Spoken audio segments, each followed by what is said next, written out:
Bonjour, j'espère que vous allez bien. Aujourd'hui, nous allons discuter du livre Make Time, How to Focus on What Matters Every Day de Jake Knapp et John Zeratsky, publié en 2018 par Currency, une marque du Crown Publishing Group, Penguin Random House à New York. Il s'agit d'un résumé indépendant et en aucun cas il ne remplace la lecture de l'œuvre originale, qui seule peut transmettre la totalité de la pensée et du style des auteurs. 1. Le diagnostic. Pourquoi ta vie est une course sans fin vers nulle part? La vérité qui défonce, c'est que ta vie est réglée par défaut. Tu ne choisis pas vraiment comment tu passes ton temps, tu subis. Tu te lèves et deux forces surpuissantes se disputent chaque minute de ta journée comme des hyènes sur une carcasse. La première, c'est le manège de l'occupation, le busy bandwagon.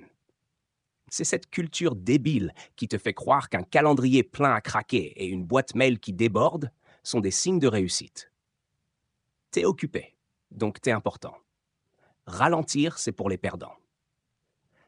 J'ai vu ça pendant des années. Des types fiers de leurs 80 heures par semaine, les yeux cernés, qui carburaient au café et à l'ego pour au final brasser du vent et finir par se demander où sont passées les 5 dernières années de leur vie. Ils n'ont rien construit. Ils ont juste couru très vite sur le tapis roulant.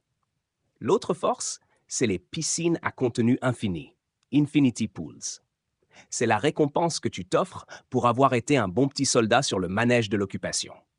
Ton téléphone, Netflix, les réseaux sociaux, tous ces trucs sont conçus pour ne jamais se terminer. Tu peux tirer pour rafraîchir ton fil d'actualité jusqu'à la fin des temps. Il y aura toujours une nouvelle photo de chat, une nouvelle polémique stérile, une nouvelle vidéo d'un type qui tombe. C'est une distraction sans fond, une anesthésie pour ton cerveau épuisé. Le pire, c'est que ce n'est même pas une vraie récompense. C'est juste un tranquillisant qui t'empêche de réaliser à quel point ta journée était vide de sens. Ces deux forces sont les réglages par défaut de ton existence. Personne ne s'est dit un matin « Tiens, et si je laissais des inconnus et des algorithmes dicter 100% de ma journée ?» Pourtant, c'est ce que tu fais. Accepte cette simple réalité. Si tu ne changes rien, tu continueras de sprinter entre une urgence qui n'est pas la tienne et une distraction qui ne te satisfait pas, jusqu'au jour où tu te réveilleras à 60 ans en te demandant ce que tu as foutu de ta vie. Choisis tes emmerdes ou ce sont elles qui te choisiront. 2. Les auteurs. Des mecs normaux, pas des super-héros. Ne t'attends pas à un discours de gourou milliardaire ou d'un coach de vie au sourire ultra brit. Jake et GZ, les auteurs, sont des mecs comme toi et moi. Leur seule particularité, c'est qu'ils ont bossé au cœur du réacteur, chez Google et YouTube, à concevoir ces mêmes piscines infinies qui bouffent notre temps. Ils ne sont pas des saints repentis, juste des time dorks, des geeks du temps, qui ont fini par trouver le système qu'ils fabriquaient un peu bousillé. Ils se sont rendus compte qu'ils passaient leur journée à optimiser des technologies qui, au final, rendaient les gens plus distraits et moins présents à leur propre vie. L'électrochoc de Jake, ça a été son propre fils de 8 ans. Alors qu'ils jouaient ensemble, le gamin lui a demandé sans méchanceté aucune « Papa, pourquoi tu regardes ton email ?» Brutal. À cet instant, Jake a compris qu'être productif ne servait à rien s'il était un fantôme pour sa propre famille. Il avait beau finir son boulot à l'heure, il n'était jamais vraiment là. Sa productivité, c'était juste sa capacité à réagir plus vite aux priorités des autres. Dans un accès de rage, il a viré toutes les applis sociales et même Gmail de son iPhone. Il s'attendait à une crise de manque. Il a ressenti un soulagement. Il venait de comprendre que la volonté seule ne suffit pas. Il faut changer les réglages par défaut, créer des barrières. JZ, lui, c'était le mec faussement calme. Toujours souriant, jamais stressé, il avait déjà compris que le problème était plus profond. Il pigeait que notre cerveau de chasseur-cueilleur n'est absolument pas câblé pour le monde moderne, ce tsunami d'informations et de sollicitations permanentes. T'es conçu pour réagir à un tigre à dents de sabre, pas à 300 notifications par heure. Ensemble, ils se sont lancés dans une quête un peu dingue. Appliquer les principes du design, non pas à un produit, mais au temps lui-même.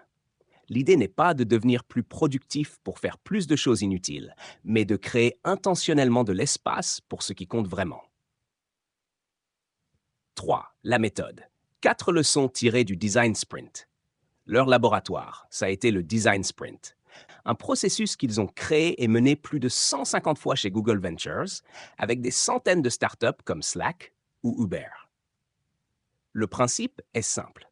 Au lieu de laisser une équipe s'éparpiller pendant des mois, tu l'enfermes pendant 5 jours avec un seul gros problème à résoudre, en suivant un protocole très strict. En redessinant la semaine de travail, ils ont découvert par la pratique 4 principes qui sont le cœur du système Make Time. 4.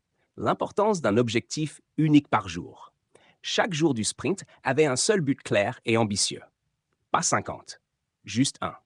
Quand tu sais quelle est la chose importante de ta journée, ça crée une clarté et une motivation incroyables. Tu n'es plus une girouette qui tourne au gré du vent des urgences des autres. À la fin de la journée, si tu as fait ce truc, tu as gagné. Tu peux déconnecter l'esprit tranquille, même si le reste de ta to-do list est intact. 5. L'efficacité radicale de la déconnexion. Pendant les sprints, les ordinateurs portables et les téléphones étaient interdits. Le résultat, phénoménal. Sans la tentation constante des emails et des notifs, les gens se mettaient en mode laser. Leur attention était totale. La leçon est brutale mais simple. La technologie n'est pas ton amie quand tu dois te concentrer. Elle est conçue pour te détourner. Point. Tu dois la maîtriser, pas la subir. 6. Le rôle crucial de l'énergie physique. Au début, les sprints étaient alimentés par des sucreries et des journées à rallonge. Résultat, l'énergie s'effondrait en fin de semaine et la qualité du travail avec. Ils ont ajusté le tir. Pauses fréquentes, repas sains, une petite marche, des journées un poil plus courtes. Miracle, des équipes plus énergiques produisaient un meilleur travail. Ton cerveau n'est pas une entité désincarnée. Il tourne dans une machine, ton corps. Si la machine est en panne, ne t'étonne pas que le pilote soit aux fraises. 7. La puissance de l'expérimentation. Chaque sprint était une occasion d'expérimenter, d'ajuster le processus. Ce qui marche, tu gardes, ce qui foire, tu jettes. Cette approche dédramatise l'échec. Un ratage n'est pas une catastrophe, c'est une donnée. Tu peux toujours essayer autre chose demain. Arrête de chercher le système parfait que tu vas suivre religieusement toute ta vie. Construis ton propre système, brique par brique, en testant ce qui fonctionne pour toi. 8. Le système Make Time en 4 étapes quotidiennes. Ce n'est pas une usine à gaz, mais un cadre simple répété chaque jour pour reprendre le contrôle. C'est une boucle en 4 temps. Highlight, fort, laser, concentration, energize, énergie et reflect, bilan. 9. Highlight, choisir un moment fort. Ça commence par choisir ce pourquoi tu veux faire du temps. Chaque jour, tu sélectionnes une seule activité prioritaire. Ce n'est pas la seule chose que tu feras de ta journée, mais c'est celle que tu protégeras comme une mère louve protège ses petits. Ça peut être un truc pro, un projet perso, ou simplement passer du temps de qualité avec tes gosses. En te demandant quel sera le point culminant de ma journée, tu passes d'un état réactif à un état proactif. 2. Laser, se concentrer comme un faisceau. Une fois que tu as ton moment fort, il faut le défendre contre les distractions. Ce n'est pas en te disant « sois fort, résiste » que ça va marcher. La volonté, c'est une ressource limitée et surcotée. Il faut créer des barrières, rendre la distraction plus difficile d'accès que la concentration. Il s'agit d'ajuster ton environnement et tes outils pour que le mode par défaut devienne le focus et non l'interruption. 3. Energize, recharger les batteries. Pour être en mode laser, ton cerveau a besoin de jus, et ce jus vient de ton corps. Cette étape consiste à prendre soin de ta machine humaine en agissant sur le mouvement, l'alimentation, le sommeil, la caféine et les interactions sociales. Là encore, pas besoin de devenir un athlète olympique ou un moine ascète. Le mode de vie moderne est tellement à côté de la plaque que des ajustements minuscules peuvent avoir des effets énormes sur ton niveau d'énergie. 4. Reflect, faire le bilan et ajuster. Le soir, avant de te coucher, tu prends quelques minutes pour noter ce que tu as testé, ce qui a fonctionné, ce qui a merdé. Tu notes ton niveau d'énergie, si tu as réussi à faire ton moment fort et ce qui t'a apporté de la satisfaction. C'est la méthode scientifique appliquée à ta propre vie. Ça te permet de construire, jour après jour, un système sur mesure, adapté à tes contraintes, à ton corps et à tes priorités. Ce système n'exige pas la perfection. C'est une mentalité de l'essai quotidien. Chaque jour est une nouvelle page blanche, une nouvelle chance de tester, d'apprendre et d'ajuster. L'objectif n'est pas de cocher 87 tactiques, mais de trouver la poignée de changements qui te permettent de te sentir moins débordé et de trouver plus de satisfaction dans tes journées. 5. Le cauchemar du flou. Pourquoi tes souvenirs s'effacent? Écoute bien ça, parce que c'est terrifiant. Tu ne te souviendras probablement pas de ta journée d'hier. JZ, l'un des auteurs, s'est réveillé un matin d'hiver à Chicago en réalisant qu'il avait totalement oublié les 2 derniers mois de sa vie. Il n'était pas dans le coma, il n'était pas saoul, il était juste occupé. Il avait un bon boulot, une copine géniale, des amis, mais son cerveau avait décidé de tout effacer. Pourquoi? Parce que quand tu passes tes journées à courir après des tâches minuscules et à optimiser ton efficacité, tout se mélange. Tu vis dans le flou. Le cerveau humain n'est pas fait pour stocker des listes de tâches accomplies. Il stocke des moments, des histoires, des émotions. Si ta journée n'est qu'une suite de réactions à des emails et de réunions stériles, ton cerveau n'a rien à accrocher. C'est du bruit blanc. Tu deviens un zombie productif qui avance vers la tombe sans laisser de traces dans sa propre mémoire. La vérité, c'est que faire plus de choses ne t'aide pas à créer du temps. Ça accélère juste le tapis roulant. Pour arrêter ce massacre temporel, il faut planter un drapeau dans ta journée. Ce drapeau, c'est le moment fort, le highlight. C'est la seule chose que tu décides de verrouiller, quoi qu'il arrive. 6. La philosophie du moment fort. Ni trop petit, ni trop gros. Le concept du moment fort est la pièce maîtresse pour briser le cycle de la réaction. Ce n'est pas un objectif à long terme, genre écrire un roman, parce que c'est trop vague et lointain pour te motiver un mardi matin pluvieux. Ce n'est pas non plus une petite tâche, genre répondre à Michel, parce que c'est trop chiant et qu'on s'en fout. Le moment fort se situe pile au milieu. C'est une activité qui demande entre 60 et 90 minutes. C'est assez gros pour être satisfaisant, mais assez petit pour être réalisable. L'idée n'est pas de dire que tu ne feras que ça. Tu devras toujours répondre à Michel et aller chercher les gosses. Mais le moment fort devient le point focal de ta journée, l'encre qui empêche le temps de dériver vers le néant. Si tu arrives à la fin de la journée en ayant accompli ce truc-là, tu peux te coucher en te disant « Ouais, j'ai fait quelque chose de mes 10 doigts aujourd'hui ». C'est une victoire psychologique massive sur le chaos ambiant. C'est la différence entre subir ta vie et la posséder.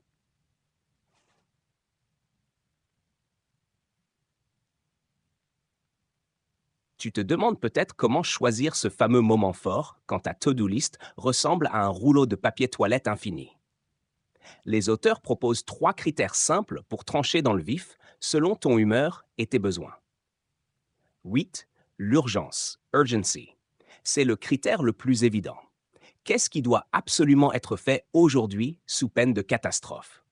Si tu as une présentation à rendre demain ou un client qui hurle, ton moment fort est tout trouvé. Choisir l'urgence comme highlight, c'est transformer le stress en focus. Au lieu de courir partout en panique, tu te dis « Ok, c'est ma priorité, je bloque 90 minutes et je défonce ce truc. » 9. La satisfaction. C'est pour les jours où tu n'as pas le feu au lac, mais où tu as cette liste de projets qui traînent depuis des lustres. Tu sais, ce truc que tu veux faire un jour, mais que tu ne fais jamais. Écrire ce chapitre, réparer l'étagère, apprendre à coder. Choisir la satisfaction, c'est décider de te coucher le soir avec le sentiment du devoir accompli envers toi-même, pas envers ton patron. C'est briser la procrastination par l'action ciblée. 10. La joie. C'est le critère que les obsédés de la productivité détestent. Parfois, ton moment fort ne doit servir à rien d'autre qu'à te faire kiffer. Ça peut être jouer au Lego avec mon fils, lire un livre au parc ou cuisiner un bœuf bourguignon. Sérieusement, tu as le droit. Ta vie n'est pas un fichier Excel à optimiser. Si tu ne prends jamais le temps de faire ce qui te rend heureux, à quoi ça sert de gagner du temps? Choisir la joie, c'est un acte de rébellion contre le culte de l'efficacité. Fais confiance à ton instinct. Tu n'as pas besoin d'un algorithme pour décider. Le matin, demande-toi simplement, qu'est-ce qui me ferait le plus plaisir ou me soulagerait le plus d'avoir fait ce soir? La réponse est ton highlight. 11. Écris-le ou ça n'existe pas. Une règle simple, Écris ton moment fort. Pas dans ta tête, pas vaguement. Écris-le sur un papier, sur ton bras, sur un post-it collé à ton écran. Aujourd'hui, je vais faire X. Le fait de l'écrire crée un contrat avec toi-même. Ça rend la chose réelle. Jake et JZ ont même créé une habitude. Ils commencent leur journée en notant leurs highlights. C'est le rituel d'ouverture. Si tu ne le notes pas, le manège de l'occupation va t'attraper par le col et à 10 heures du matin, tu auras déjà oublié ce que tu voulais faire. 12. La technique de la marmotte. Tactique numéro 2. Tu connais le film Un jour sans fin, Groundhog Day. Parfois, tu vas te foirer. Tu vas choisir un moment fort et tu ne le feras pas parce que la vie va te tomber dessus. Ce n'est pas grave. La tactique de la marmotte consiste à simplement recommencer. Si tu n'as pas fini hier, ton highlight d'aujourd'hui est le même qu'hier. Il n'y a aucune honte à redoubler. Au contraire, c'est une preuve de persévérance. Si un truc est important, il mérite que tu y reviennes jusqu'à ce qu'il soit rayé de la carte. Ne change pas de sujet, juste pour varier les plaisirs. Finis ce que tu as commencé. 10. Classe ta vie. Tactique croix. Si tu es du genre à tout vouloir faire, tu as un problème. Tu ne peux pas avoir 5 priorités numéro 1. Le mot priorité était singulier à l'origine. On l'a mis au pluriel pour se donner bonne conscience. Mais c'est une arnaque mathématique. La tactique du stack rank, classement par pile, consiste à lister les grands domaines de ta vie. Travail, famille, projet perso, santé. Et à les classer de 1 à n. Ce classement doit être brutal. Si famille est numéro 1 et travail numéro 2, alors quand il y a un conflit horaire, la famille gagne. Point. Ce n'est pas un exercice théorique. Jake raconte comment il a dû admettre que son écriture passait après sa famille, mais avant son travail chez Google. Ça clarifie les décisions. Quand tu sais ce qui compte vraiment, dire non aux distractions devient beaucoup plus facile, parce que ce n'est pas un rejet, c'est une affirmation de tes vraies valeurs. 11. Regroupe les trucs chiants. Tactique 4. Les petites tâches sont comme des moustiques. Une seule, ça va, mais une nuée peut te rendre dingue et te vider de ton sang. Répondre à un email par-ci, payer une facture par-là. Ça fragmente ton attention et tue ta capacité à entrer en mode laser. La solution, le batching, le regroupement. Au lieu de saupoudrer ces corvées tout au long de la journée, tu les regroupes en un seul bloc compact. Dis-toi, de 16h à 17h, je fais toutes les petites merdes. Tu traites tes emails, tu passes tes coups de fil, tu payes tes factures. Le reste du temps, tu es libre. En isolant le petit tout venant dans une cage temporelle, tu l'empêches de contaminer ton moment fort. C'est comme sortir les poubelles. Tu ne sors pas une épluchure de patates à la fois, tu attends que le sac soit plein et tu jettes tout d'un coup. Fais pareil avec tes tâches administratives. 12. La liste des peut-être. Tact 5. La to-do list classique est un instrument de torture. Elle mélange ce qui est vital et ce qui est optionnel, et elle ne fait que s'allonger, créant un sentiment perpétuel d'échec. Les auteurs proposent de séparer les choses. D'un côté, tu as ton highlight, la priorité absolue. De l'autre, tu crées une might-do list, une liste de choses que je pourrais faire. C'est subtil mais puissant. En appelant ça might-do, tu enlèves la pression.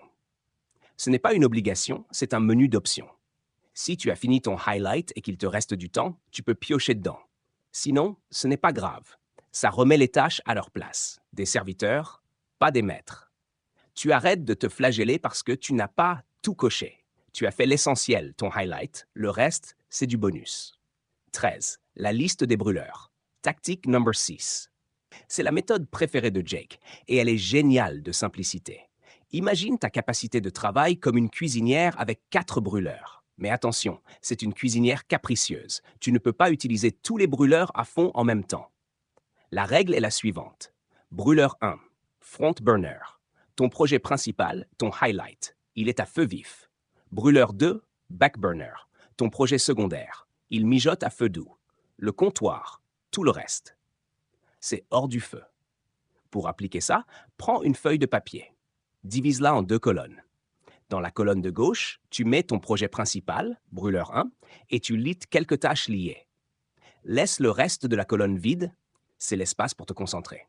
En haut à droite, mets ton projet secondaire, brûleur 2. En bas à droite, c'est la cuisine, les tâches diverses. La contrainte est physique. Tu n'as plus de place sur la feuille. Ça t'oblige à choisir. Tu ne peux pas avoir 15 projets sur le feu. Si tu essaies, tu vas juste tout brûler ou ne rien cuire du tout. Accepte tes limites. Tu ne peux faire avancer qu'un gros truc à la fois. 14. Fais un sprint personnel. Tactique. Parfois, la méthode douce ne suffit pas. Si tu as un projet qui te tient vraiment à cœur mais qui n'avance pas, comme apprendre à jouer de la guitare ou rénover ta salle de bain, arrête d'essayer de trouver 15 minutes par-ci par-là. Ça ne marche pas. Le coût de transition, se remettre dedans, est trop élevé. La solution, le sprint personnel. Choisis le même highlight plusieurs jours de suite. Dis-toi, cette semaine, tous les soirs, je fais de la rénovation. En enchaînant les sessions, tu crées du momentum, de l'élan.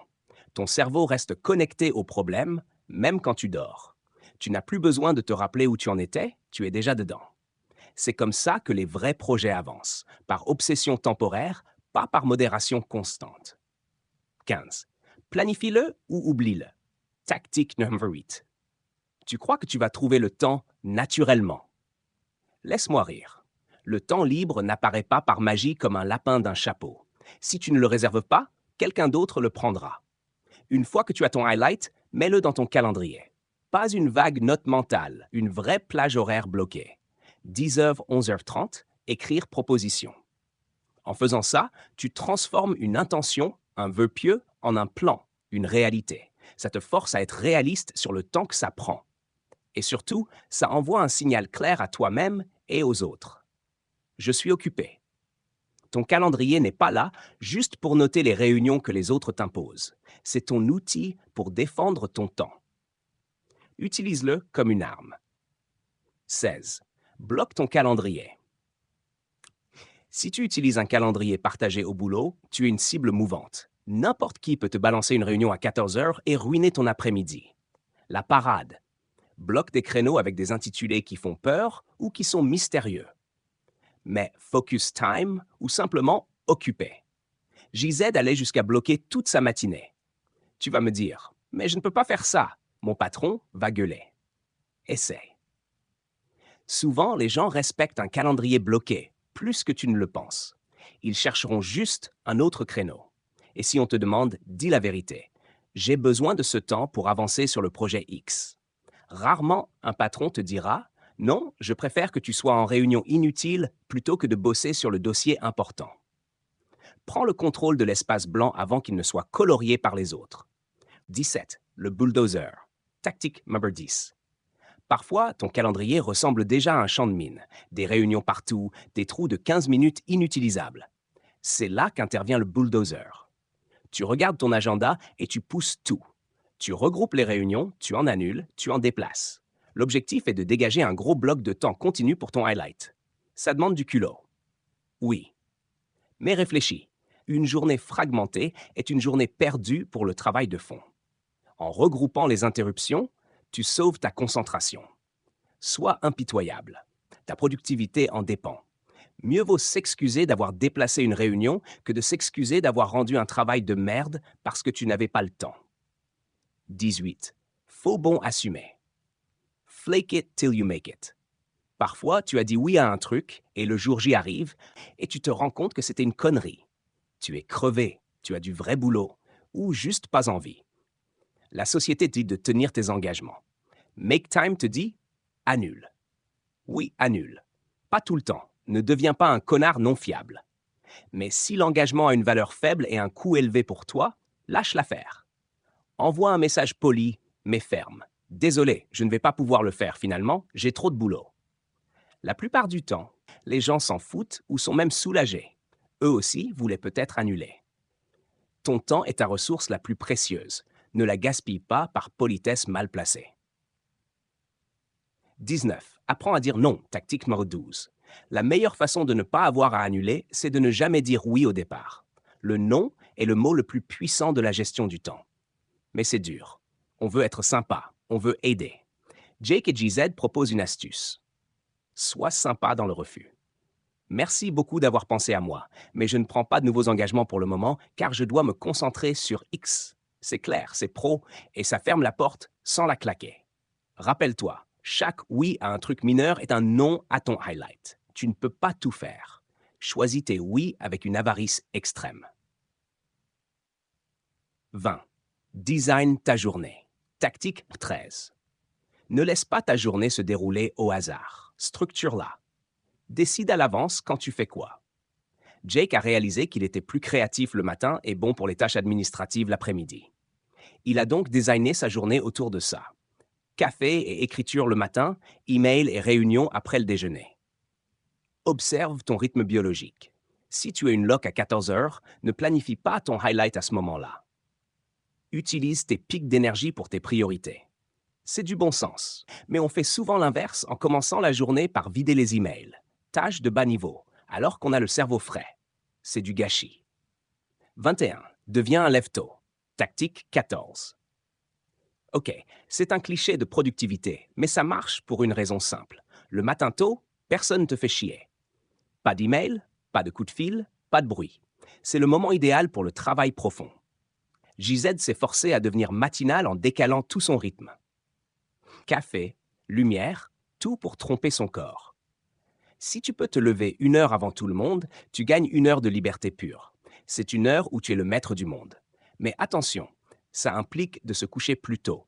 Le sommeil n'est pas négociable, on y reviendra. Si tu te lèves à 5 heures en t'étant couché à minuit, tu vas juste être un zombie matinal, ce qui ne sert à rien. 22. La nuit est à toi. Tactique numéro 15. Si tu n'es vraiment pas du matin, l'inverse marche aussi. Jake a souvent utilisé la nuit pour écrire, une fois que ses enfants étaient couchés. Le calme est le même. L'avantage de la nuit, c'est que la journée est finie. Il n'y a plus d'urgence possible. C'est un temps suspendu. Le piège, c'est la fatigue. Pour que ça marche, il faut avoir gardé un peu de jus. Si tu es vidé par ta journée de boulot, la nuit servira juste à Netflix. C'est là que l'étape Energize devient cruciale. Mais si tu as l'énergie, la nuit peut être un sanctuaire de productivité créative. Choisis ton camp, aube ou crépuscule, mais trouve ton moment de solitude. 23. Arrête quand c'est fini. Tactique 16. Celle-là est contre-intuitive. Quand tu as fini ton highlight, arrête. Stop. Ne cherche pas à en faire plus juste parce qu'il est 16 heures. Le présentéisme est une maladie. Si tu as atteint ton objectif du jour, autorise-toi à relâcher la pression. C'est essentiel pour tenir sur la durée. Si la récompense pour avoir été efficace est encore plus de travail, ton cerveau va vite comprendre l'arnaque et se mettre en grève. Procrastination. Donne-toi une vraie récompense. Du temps libre. Va te promener, lis, joue. Associe l'efficacité au plaisir, pas à l'épuisement. C'est comme ça que tu construis une habitude durable. 24. La lutte contre les piscines infinies. Sois le patron de ton téléphone. Maintenant qu'on a fait de la place, il faut protéger cette place. Ton ennemi numéro 1, c'est ce rectangle de verre dans ta poche. Il est conçu par les ingénieurs les plus brillants de la planète pour hacker ton attention. Tu ne peux pas gagner à la loyale. Tu dois tricher. Jake l'a fait radicalement. Il a supprimé Safari, les emails et toutes les applis sociales de son iPhone. Il en a fait un téléphone bête. Appels, SMS, cartes, musique. C'est tout. C'est violent, peut-être, mais efficace. Si tu ne peux pas checker Instagram, tu ne checkeras pas Instagram. Problème réglé. Tu reprends le pouvoir en supprimant la tentation à la source. 25. La détox numérique. Déconnecte-toi pour te reconnecter. Tactique Nerd 1722. Si transformer ton smartphone en brique te fait trop peur, commence plus doucement, mais commence. Délogue-toi. 18. Supprime les raccourcis, déconnecte tes comptes Facebook, Twitter, etc. L'idée est d'ajouter de la friction. Si tu dois taper ton mot de passe à chaque fois que tu veux voir des photos de chats, tu vas le faire beaucoup moins souvent. Tu brises l'automatisme.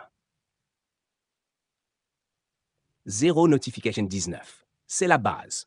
Désactive tout, sauf peut-être les SMS et les appels de ta mère. Aucune appli ne mérite de te tapoter l'épaule 50 fois par jour.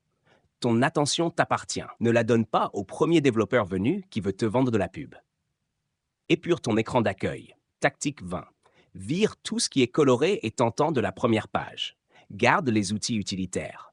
Météo, Maps, Agenda. Relègue les piscines infinies dans des dossiers au fin fond de l'écran 4, loin des yeux, loin du doigt. Porte une montre. Ça paraît con, mais combien de fois as-tu regardé ton téléphone pour l'heure et fini par scroller 20 minutes sur TikTok? Une montre te donne l'heure sans te tendre un piège. C'est un outil monotâche et on aime les outils monotâches. Oublie tes appareils de. Laisse ton téléphone dans la voiture ou dans une autre pièce. Sérieux, tu vas survivre. Essaie de faire une course ou une balade sans être connecté. Tu redécouvriras peut-être à quoi ressemble le monde réel. 26. Reste hors de l'eau. Évite les piscines infinies. Une fois ton téléphone maîtrisé, attaque-toi aux habitudes. Zappe le check du matin. Tactique 23. Le pire moment pour ouvrir tes emails ou les news, c'est au réveil. Tu laisses le monde extérieur envahir ton cerveau avant même d'avoir posé un pied par terre. Tu passes en mode réactif direct. Prends ton café, réveille-toi, parle à tes proches. Le monde peut attendre 30 minutes. Bloque la kryptonite. On a tous un site web qui nous aspire. Pour GZ, c'était les sites d'infotech. Il a utilisé des bloqueurs comme Freedom ou Stay Focused pour s'interdire l'accès pendant les heures de boulot. Si tu ne peux pas résister, fais-toi aider par un logiciel qui joue le rôle de garde-fou. Ignore les infos. Tactique number 25.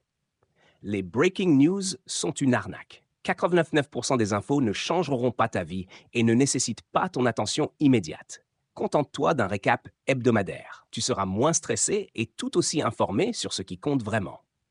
Le cycle d'actualité 24-24 est conçu pour générer de l'anxiété, car l'anxiété vend. Ne sois pas le client. Vol sans Wi-Fi. Tactique 97. L'avion est l'un des derniers refuges de concentration. Ne paie pas pour le Wi-Fi. Profite d'être coincé dans un tube en métal pour lire, écrire ou simplement penser sans interruption. C'est un luxe rare, savoure-le. Minuteur Internet. Si tu dois vraiment aller sur le web pour te détendre, mets un minuteur. J'ai 20 minutes de Facebook. Quand ça sonne, tu fermes. Ça transforme une spirale infinie en une activité délimitée. 27. Dompte ta boîte mail. Tactique 42. L'email est une to-do list créée par n'importe qui sauf toi. Il faut casser le réflexe de Pavlov. Traite les emails à la fin de la journée. Si tu commences par ça, tu as perdu. Tu vas dépenser ta meilleure énergie à répondre à des banalités. Garde ça pour quand tu es déjà un peu fatigué, car ça ne demande pas beaucoup de créativité. Planifie le temps email. Tactique 35. L'email n'est pas une tâche de fond, c'est une tâche planifiée. Je fais mes mails de 11h à 11h30 et de 17h à 17h30. Entre les deux, la boîte est fermée. Vide ta boîte une fois par semaine. L'inbox zéro quotidienne est un mythe épuisant pour beaucoup. JZ propose de le faire une fois par semaine. Le reste du temps, laisse le bordel s'accumuler. Ce n'est pas grave. La plupart des urgences se règlent d'elles-mêmes ou par un autre canal. Sois lent à répondre. Si tu réponds vite, les gens t'écrivent vite. Tu crées une attente. Si tu mets 24 heures ou 48 heures, tu calmes le jeu. Les gens apprennent que tu n'es pas un chatbot. Tu reprends le contrôle du rythme de l'échange. 28. La télé. Un régal occasionnel, pas un fond sonore. La télé et le streaming est le trou noir par défaut du temps libre. Ne regarde pas les infos. On l'a déjà dit, mais c'est vital. C'est du stress en barre. Mets la télé au coin. Ne fais pas de ta télé l'hôtel central de ton salon. Si les meubles sont tournés vers elle, tu vas la regarder. Cache-la ou mets-la dans une pièce moins confortable. Rends-la moins invitante. Remplace-la par un projecteur. JZ a viré sa télé pour un projecteur qu'il doit installer à chaque fois. Ça ajoute de la friction. Regarder un film devient un événement conscient, pas un réflexe d'ennui. Abonnement à la carte. Au lieu de l'illimité Netflix, loue des films à l'unité. Ça coûte peut-être plus cher à l'acte, mais tu consommeras moins de merde juste parce que c'est inclus. Tu choisiras des films que tu veux vraiment voir. 29. Trouve le flow. Tactique 48-154. Une fois les distractions écartées, comment on bosse vraiment? Ferme la porte. Au sens propre comme au figuré. Signale que tu n'es pas disponible. Mets un casque, même sans musique. Crée une bulle. Invente une deadline. On est tous des procrastinateurs. Si tu n'as pas de date limite, tu ne finiras jamais. Dis à un ami, je t'envoie le brouillon à 17 heures. La honte sociale est un puissant moteur. Explose ton highlight. Si ta tâche te fait peur, découpe-la. Écrire le rapport devient ouvrir Word. Écrire le titre, copier les chiffres. Rends la première marche si basse qu'il est impossible de trébucher. Bande-son laser. Trouve une musique qui te met en transe. JZ écoute le même album en boucle. Ça devient un signal pavlovien pour ton cerveau. Musique X, concentration max. Timer visuel. Utilise un time timer, ces horloges avec un disque rouge qui diminue. Voir le temps passer physiquement aide à rester focus. C'est tout con, mais ça ancre le temps dans le réel. 30. Reste dans la zone. Tactique 55. Liste des questions aléatoires. Tactique number 55. Pendant que tu bosses, ton cerveau va te troller. C'est qui l'acteur dans ce film déjà? Il faut acheter du lait. Ne t'arrête pas pour chercher. Note la question sur un papier et continue. Tu chercheras plus tard. Ne laisse pas une curiosité de 2 secondes casser 1 heure de focus. Sois ennuyé. L'ennui est l'antichambre de la créativité. Si tu combles chaque seconde vide avec ton téléphone, ton cerveau ne vagabonde jamais. Accepte de faire la queue sans rien faire. Regarde par la fenêtre. Laisse ton esprit respirer. Sois bloqué. Quand tu n'arrives pas à avancer, ne fuis pas vers Facebook. Reste assis face à ton problème. Fixe l'écran vide. La solution viendra souvent de cet inconfort. La fuite ne résout rien. 31. Énergie. Tu es plus qu'un cerveau sur pattes. On attaque la partie biologique. Ton cerveau consomme 20% de ton énergie. Si tu nourris ton corps avec de la malbouffe et que tu ne bouges pas, ton cerveau va ramer. C'est mécanique. Jake et JZ ne sont pas des coachs sportifs. Ils prônent le retour au basique de l'homme des cavernes. Notre corps est fait pour marcher, porter des trucs, manger de vrais aliments et dormir quand il fait noir. Le monde moderne fait tout l'inverse. 32. Bouge ton corps. Tactique 61-64. Exercice quotidien.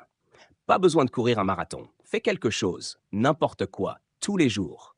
20 minutes suffisent pour réveiller le cerveau. La régularité bat l'intensité. Marche, c'est le super pouvoir oublié. Marcher oxygène le cerveau, débloque les idées et calme le stress. Si tu es coincé sur un problème, va marcher. C'est presque magique. Incommode-toi. Prends les escaliers. Gare-toi loin. Porte tes courses. Réintroduis l'effort physique dans ton quotidien aseptisé. Le confort tue l'énergie. Entraînement 7 minutes. Pas le temps. Connerie. Il existe des applis pour des workouts intenses de 7 minutes. Tu as 7 minutes. Fais des pompes, des squats. Fais monter le cœur. Ça suffit pour changer ta chimie interne. 33. Mange de la vraie nourriture. Tactique number 65-69. Mange comme un chasseur-cueilleur. Tactique x65. Mange des plantes, de la viande, des noix, des fruits. Évite ce qui sort d'une usine emballé dans du plastique brillant. Le sucre raffiné est un poison énergétique. Il te donne un pic, puis un crash violent. Pour rester laser, tu as besoin d'une glycémie stable. Assiette Central Park. Imagine ton assiette. Mets la salade et les légumes au milieu, comme le parc, et le reste, viande, féculents autour. Inverse les proportions habituelles. Les légumes sont le carburant propre. Reste affamé. Tactique 67. Le jeûne intermittent, sauter le petit-déj ou le dîner, peut booster la clarté mentale. La digestion consomme énormément d'énergie. Quand tu ne digères pas, cette énergie va au cerveau. JZ ne mange souvent pas avant midi, et c'est là qu'il est le plus productif. 34. Optimise la caféine. Une drogue à utiliser avec science. Tactique 10-66. Le café n'est pas juste une boisson chaude, c'est un outil psychoactif puissant. Mais la plupart des gens l'utilisent n'importe comment. Ils se shootent dès le réveil et s'étonnent d'être des épaves l'après-midi. Réveille-toi avant de caféiner. Quand tu te réveilles, ton corps produit naturellement du cortisol pour te bouger les fesses. Si tu bois du café tout de suite, tu interfères avec ce processus naturel et tu développes une tolérance. Attends 90 minutes après le lever, genre vers 9h30. Laisse ton corps faire son boulot d'abord. Caféine avant le crash. Tactique number 71. Le café met 20-30 minutes à agir. Si tu attends d'être fatigué pour en boire, c'est trop tard. Prends-le avant la baisse d'énergie prévue, souvent après le déjeuner. C'est de l'anticipation. pas de la réaction. La sieste caféinée, tactique 72. C'est la tactique ultime. Bois un café et dors immédiatement 15-20 minutes. La caféine mettra ce temps pour monter au cerveau. Quand tu te réveilles, tu as le double effet. Le repos de la sieste, le boost chimique du café. Tu es invincible.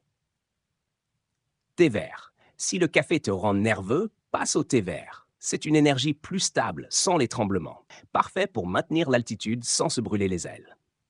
Dernier appel, tactique 75. La caféine reste dans ton sang pendant des heures. Demi-vie de 5 à 6 heures. Si tu en bois à 16 heures, tu en auras encore la moitié à 22 heures. Arrête tôt. Fixe-toi une limite, genre 14 heures, et tiens-y.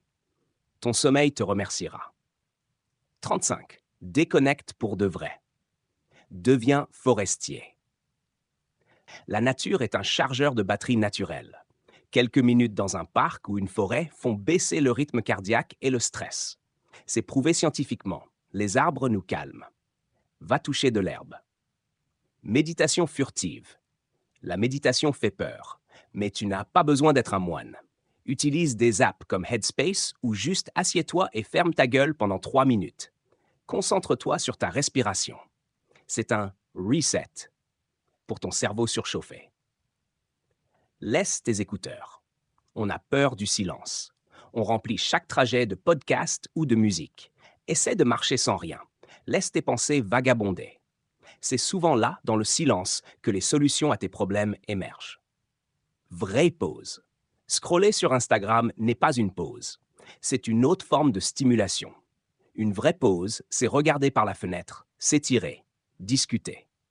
Donne à tes yeux et à ton cerveau un repos réel, pas un changement d'écran. 36. Rends ça personnel. Tactique 82. Nous sommes des animaux sociaux. L'isolement tue l'énergie. Vois ta tribu. Passer du temps avec des gens que tu aimes recharge tes batteries émotionnelles. Mais attention, des vrais gens, en face à face, pas sur Zoom. La conversation réelle stimule le cerveau d'une manière unique. Mange sans écran. Le repas est un moment sacré de partage ou de calme. Si tu manges devant Netflix ou ton téléphone, tu ne goûtes pas ta nourriture et tu ne profites pas de la compagnie. Tu te gaves machinalement. Pose cette fourchette et parle. 37. Dors dans une grotte, tactique 437. Le sommeil est la base de tout. Si tu dors mal, aucune tactique ne te sauvera. Chambre, lit. Vire la télé, le téléphone, l'iPad de la chambre. La chambre sert à deux choses, dormir et faire l'amour. C'est tout. Si tu y amènes le travail ou le divertissement numérique, ton cerveau ne saura plus qu'il doit se mettre en veille. Simule le coucher de soleil. La lumière bleue des écrans dit à ton cerveau « c'est midi » alors qu'il est 23 heures. Baisse les lumières le soir. Utilise des ampoules chaudes, des bougies ou le mode Night Shift sur tes appareils, si tu dois vraiment les utiliser. Prépare ton corps à l'extinction des feux. Sneak a nap, tactique 45. La sieste n'est pas pour les paresseux, c'est pour les performants. 20 minutes suffisent pour réinitialiser la vigilance. Si tu peux, fais-le, c'est mieux qu'un troisième café. Oxygène-toi d'abord. Tactique 87. La métaphore du masque à oxygène dans l'avion est vraie pour la vie. Si tu ne prends pas soin de toi, sommeil, bouffe, sport, tu ne pourras aider personne. Ce n'est pas égoïste de dormir 8 heures, c'est nécessaire pour être un parent, un ami ou un employé décent. Bilan. La science de l'amélioration continue. La dernière étape de la boucle, c'est le reflect, bilan. Tu ne peux pas améliorer ce que tu ne mesures pas. Prends des notes. Tactique unique. Chaque soir, prends 2 minutes, pas plus, pour répondre à quelques questions simples. Quel était mon highlight? L'ai-je fait? Au niveau d'énergie, 1 de 10. Ou quelle tactique j'ai utilisée? Ou qu'est-ce qui a marché? Qu'est-ce qui a foiré? Ou de quoi suis-je reconnaissant? C'est tout. Ce petit rituel te force à observer ta journée avec objectivité. Tu vas commencer à voir des modèles. Tiens, quand je bois du café à 17 heures, je dors mal et le lendemain, je suis une loque. Quand je marche le matin, je suis plus concentré. Tu deviens le scientifique de ta propre vie. Sans ces données, tu navigues à vue. Avec elles, tu ajustes le tir jour après jour. Les petits changements créent de gros résultats sur la durée. C'est l'effet cumulé. 39. Conclusion du livre. Pas de perfection, juste de l'intention. Jake et GZ insistent lourdement là-dessus. Ne cherche pas à être parfait. Eux-mêmes ne le sont pas. Ils foirent encore. Ils regardent encore des vidéos débiles parfois. Ce n'est pas grave. L'objectif n'est pas de devenir un robot ascétique, mais d'être un humain plus conscient. Si tu utilises Make Time, tu vas échouer certains jours. Le manège de l'occupation va te rattraper. Les piscines infinies vont t'aspirer. Pardonne-toi et recommence le lendemain. La beauté du système, c'est qu'il est résilient. Chaque matin est une nouvelle opportunité de choisir ce qui compte. L'essentiel est de sortir du mode zombie. Arrête de laisser les défauts de la société dicter ta vie. Prends les commandes, même maladroitement. Choisis un truc important par jour. Fais-le, profitant. C'est ça, une vie bien vécue. Une suite de moments choisis, pas une suite de réactions subies. 40. Principale thèse de l'auteur. Pour conclure ce massacre organisé des idées reçues sur la productivité, voici les piliers philosophiques de Make Time. Ce ne sont pas juste des astuces, c'est une vision du monde. Si tu ne retiens que ça, t'as gagné. 41. La volonté est une arnaque. L'environnement est roi. Arrête de croire que tu es faible parce que tu n'arrives pas à résister à Instagram. Tu n'es pas faible, tu es humain face à une machine de guerre psychologique. Les géants de la tech dépensent des milliards pour te rendre accro. Compter sur ta seule volonté pour les battre, c'est comme essayer d'arrêter un tank avec un pistolet à eau. La thèse centrale de Jake et GZ est simple. Change ton environnement. Si ton téléphone est vide d'applis, tu ne seras pas tenté. Si ta télé est au placard, tu ne la regarderas pas. Si tu coupes le Wi-Fi, tu bosseras. Le design de ton espace, physique et numérique, détermine ton comportement bien plus que ta motivation. Crée des barrières à la distraction et des autoroutes vers la concentration. Ne sois pas un héros, sois un architecte malin de ta propre vie. 42. Le highlight comme antidote au chaos.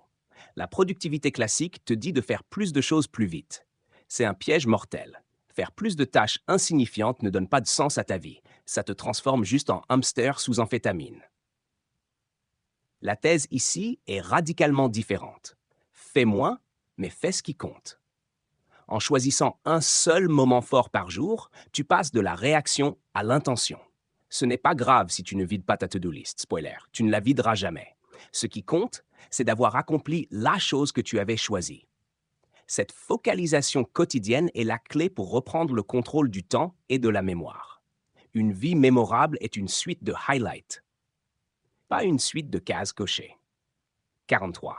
L'énergie biologique précède la performance intellectuelle. Tu n'es pas un cerveau dans un bocal. Tu es un mammifère. Les auteurs rejettent l'idée que la productivité est purement mentale. Si tu traites ton corps comme une poubelle, ton esprit sera une décharge. Leur thèse est un retour aux fondamentaux évolutifs. Nous sommes faits pour bouger, manger des vrais aliments, voir la lumière du jour et dormir la nuit. Le mode de vie sédentaire, éclairé au LED et nourri au sucre, est une aberration biologique qui draine notre énergie. Pour te concentrer, tu ne dois pas juste te forcer. Tu dois d'abord recharger la machine. L'énergie est le carburant du temps. Sans énergie, avoir du temps libre ne sert à rien, car tu seras trop épuisé pour en profiter. 44. L'expérimentation personnelle bat les dogmes universels. Il n'y a pas de méthode miracle unique. Ce qui marche pour JZ, se lever à 5 heures, manger un repas par jour, peut être un enfer pour toi. Les auteurs refusent de s'ériger en gourous détenteurs de la vérité. Leur approche est celle du design. Itération et test. Essaie. Vois si ça marche, garde ou jette.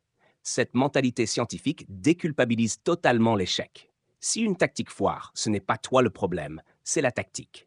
Essayons une autre. Construis ton propre système sur mesure, brique par brique. C'est l'anti-méthode rigide. C'est une boîte à outils, pas une Bible. 5. La déconnexion n'est pas une option, c'est une survie. Dans un monde d'informations infinies, l'attention est la ressource la plus rare. Les piscines infinies, réseaux, news, streaming sont des prédateurs. La thèse est claire, tu ne peux pas coexister pacifiquement avec ces outils si tu les laisses en mode par défaut. Ils gagneront toujours. Tu dois reprendre le pouvoir de manière active, voire agressive. Supprimer des applis, bloquer des sites, laisser son téléphone chez soi. Ce ne sont pas des mesures extrêmes pour Hermite. Ce sont des mesures d'hygiène mentale nécessaires pour quiconque veut garder un cerveau fonctionnel au XXIe siècle. soit le patron de ta technologie, ou elle sera ton patron. Voilà, j'en ai fini. Je vous remercie.